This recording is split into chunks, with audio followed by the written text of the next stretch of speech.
ne pas choisir c'est choisir de ne pas choisir. Macky a choisi de ne pas choisir. Professeur je vous dis. Macky il fait du dilatoire. gis nga lii problème bu mag lay indiwaat déjà moo wax leen xam qu'est-ce qu'on va vers où. droit vers le mur parce que xam nga tax il va instaurer Macky on l'a pas demandé à quoi qu'est-ce qu'on peut faire on est déjà dans le processus électoral. li ñu waroon waxtaan nañ ko xam nga Macky lan lañ soxla woon Macky. gis nga ces 19 candidats là il doit discuter avec ñu trouver benn date xam nga lan lay indiwaat problème xam nga lan on va pas trouver un compromis parce que. bëgg-bëgg yi yamul. xam nga pourquoi bëgg-bëgg li yamul. les ces spoliés là li ñu bëgg mooy qu'on reprenne tout le processus électoral. te amul dara lu Macky mën a wax. ba ñoom bu ñu wax nañu reprendre tout le processus. parce qu'il trouve que le processus a été biaisé. mais les 19 candidats là. amul lu ñu mën a wax ba duñ la wax ñun nañ dem élection xam nga ñu mënuñu jubóo.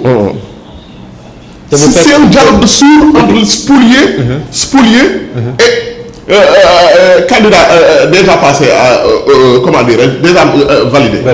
Et dans ce cas de figure nga baal ma pour nga continuer ci lancer boobu bu ñu nekkee ci situation boobu bu fekkee vote la majorité bi mooy ñi nga xam ne ce sont des candidats recalés. Parce que ñi dem 19 la bu fekkee ne dañ koy soumettre à l'appréciation du conseil constitutionnel aussi on va encore perdre du temps. Non le Macky il sait ce qu'il fait. Macky il sait ce qu'il fait il fait son jeu favori. mooy lan pexe Macky il cherche des pexe bàyyi li ko Abdou Aziz Diop waxoon. bàyyi pexe il est toujours dans le pexe. xam nga pourquoi ma ne la il est toujours dans le pexe.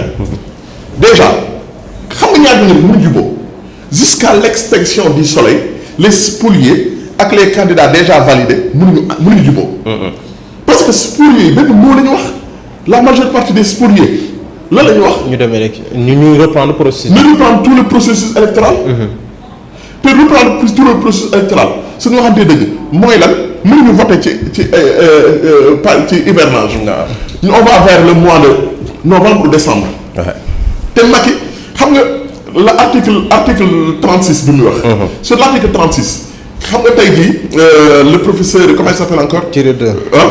Kader Boye voilà Kader Boye génn na ci tey jii mais ce qu'il a dit mooy li ma la waxoon démb gis nga jugement bi ci lecture bi ci maître Ndoye Doudou Ndoye wax bokkul mooy li ma la lecture bi ma la waxoon démb moom la Kader Boye wax y a des articles interconnectés tu peux pas nga jël l'article 36 bi nga xam ne daal le président reste en fonction jusqu'à l'installation du nouveau président nga ne jusqu'à déedéet y a un processus dañuy doon à part article 27. article 26 article 27 ba article 36 da lay wax ne la bu bii paree bii nga jóge. candidature la ñuy jógee ñu dem parrainage bu ñu jógee parrainage ñu dem fii ba dem ci installation du nouveau président de la république. léegi yii yëpp amul mais amu fi xam nga bu fekkee jaaree ñu foofu yëpp. waaw y a pas de parrainage y a pas y a pas de parrainage y a pas de validation des candidats. Y a pas de prestation de serment. loolu yëpp bu amul mënoo ne comme loolu yëpp amul loolu c'est un précédent très dangereux c'est une lecture très partielle de la de la loi. kon maanaam président de la République mën na toog ba benn moment mu ne du ma organiser élection comme organiser ma élection je reste en fonction ba keroog. beneen président di ñëw. c'est grave. et il sera dans l'égalité. il y a une interconnexion entre ces articles là léegi le président de la République il veut installer un dialogue de sourds entre spoliés et candidats validés. candidats validés dama ne la. yoon ak dëgg bokkul loolu laa waxoon dem. xam nga yoon mooy lan. yoon mooy ñii nga xam ne 19 yi ñoom ñoo nekk ci yoon mais dëgg gi mooy les Sénégalais voudraient que ñii ñëpp ñu bokk te loolu nag qui a biaisé ce processus c'est Macky Sall. parce que ba muy indi parrainage il a quadrillé toute la ville pour Sénégalais yi mën a bañ a génn manifester. léegi nag Salif Tombal il s'est mis une balle dans la tête. muy nag tey jii après Macky Sall bëgg na génn gu rafet. mais mënu ko parce que wax dëgg yàlla le problème mooy yaakaaroon na ne gis nga il faut c'est un jeu dangereux. très dangereux. quand on joue avec le pouvoir. on joue à un jeu dangereux parce que on contrôle pas tous les leviers. man j'avais toujours dit que Macky Sall s'il compte sur ce conseil constitutionnel là pour mu defal ko li mu soxla. xam nga wolof Ndiaye dafa am solo. nee na ganaar du bàyyi kay bojj topp kay taxañ. tout à fait maanaam ki nga xam ne jeexal na ba pare. mais lu tax ñoom conseil constitutionnel quelle que soit sa mauvaise foi mais ki jeexal ba pare lu ñu ko mënal. dara maanaam gis nga le conseil constitutionnel n'a aucun devoir de loyauté contre pour Macky avec Macky Sall. bi ñu def gis nga lii naa la ko wax di la nee na dialogue ce sera lundi mardi. mercredi ñu fexe ko le compromis moom bu dee mën naa nekk moom sax il a été nee na bu dee mën naa nekk. nee na loolu lay souhaité mais on ne sait pas. non xam nga ne mënul nekk grand Macky li ñu ko laaj moo yomb. trouver une date. non mais date non mais c'est pas on n'a pas. mais est-ce que tamit dialogue bi dialogue. Babacar man foofu sax li ma fa bëggoon dooli c'est juste que ne man. dama yaakaar ne dama am yàqin ne. ñoom bu ñu waxtaanee seen biir. comme li ma ko wax. ñee moom du ñu mës a jubóo. ñi bëgg a bokk. ak ñi jàll ba pare. du ñu mës a jubóo. tu me parles de vote foofu vote du fa am. non il y aura pas de vote. C'est ce que je t'ai dit tout à l'heure. Ce dialogue-là ne concernait même pas ces gens qui ne sont pas dans les listes. Concernait les religieux. Concernait xam nga ñan la concerne. Les candidats ak le ministère de l'Intérieur qui organise ces élections. C'était même pas un dialogue. mais rappel du président dem na sax ba ci société civile. ñooñu ñëpp jaru ko woon je suis désolé ñooñu ñëpp jaru woon ñu si bokk. 19 candidats yi la concerné ak ñi di organiser élection ñu toog ñu waxtaan mais mieux. gis nga cappaandaw gi fu muy mujj mooy. xam nga président wax na nee na bu ñu paree yëpp. on va laisser ça à l'appréciation du conseil constitutionnel. Le conseil constitutionnel va trancher. gis nga le conseil constitutionnel là. il va jamais reprendre ce processus. il est dans son processus normal. moom ci processus du reprendre.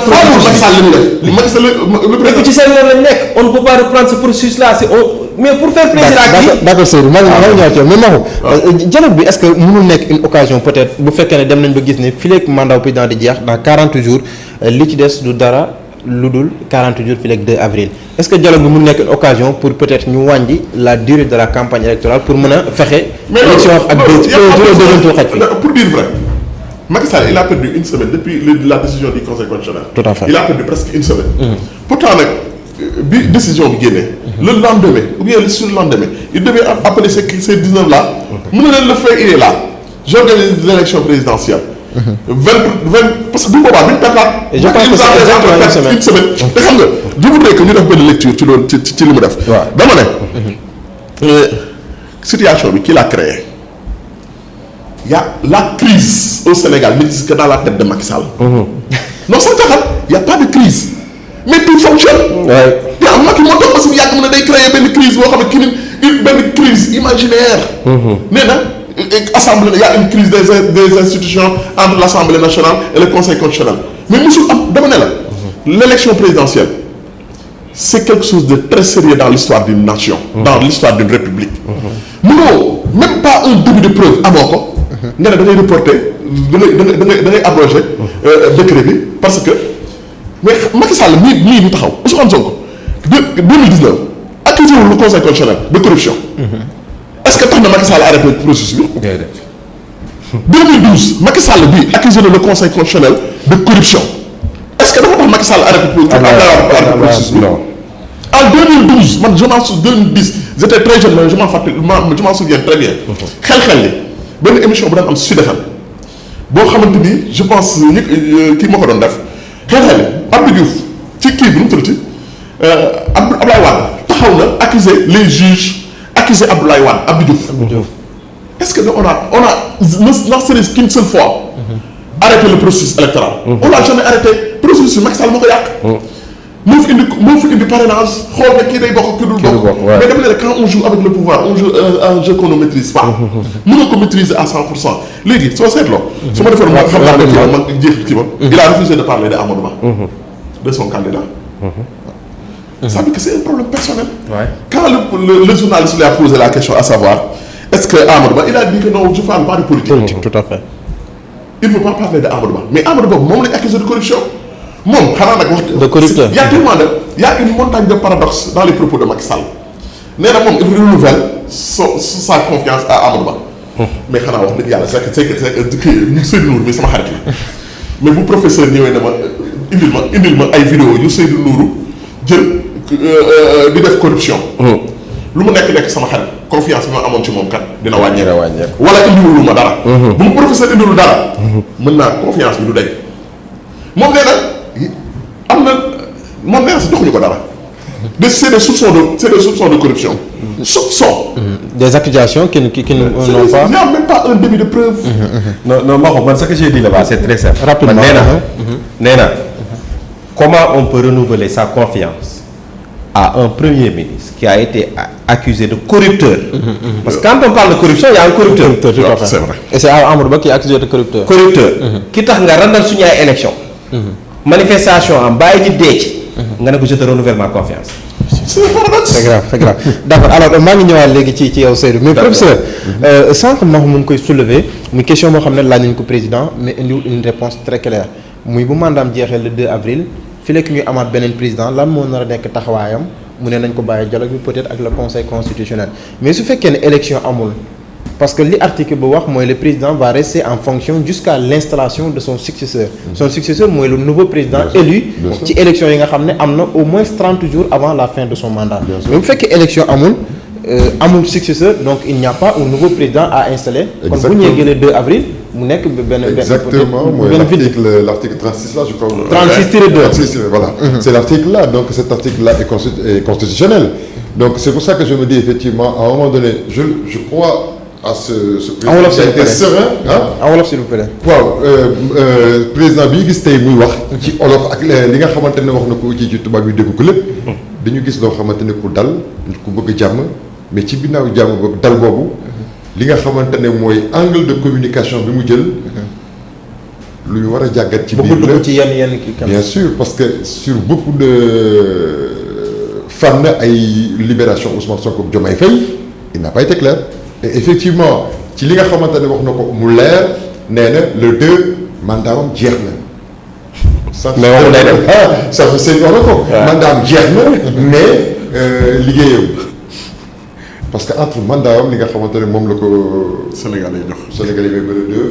foofu lay jeex. légalement le 2 lay mandat toutefois amuñu président bu génn ci ay élection moom moo fi toog. mais amuñu président bu génn ci ay élection donc moom amul ku muy xaar pour ñu installer ko. bon après s'il y avait une élection on pourra dire que am na président bu ñu fal yees moom mën na wéy di continuer ba keroog ñu installer ko mais comme il n'y a pas d'élection amul président bu ñu fal bees kan lay xaar pour ñu installer ko. mais je pense que peut-être que comme ni ñu ko waxee dialogue bi lundi mardi defe naa dina am lu mu jur loo xamante ne. lundi ça suffit juste une journée ça suffit. parce que après dialogue bi lundi mardi. lépp lu ne rek baax na. mën nañu ko def dialogue kii. parce que lundi mardi zoom zoom. non avec les 9 candidats. Google bi appel zoom rek. ñoom ñu waxtaan date bi baax na ci yow non date bi moo gën a baax date bi moo gën a baax ñu dem. gis nga. d'accord xoolal on a gis nga sa dëkk bi. barke alxuraan dama ne nit ki les gens on est resté durant presque 3 ans parce que les gens ont été tellement torturés. ils n'attendaient qu'une seule chose que ñu dem élection après mu jeex. qu'on tourne la page.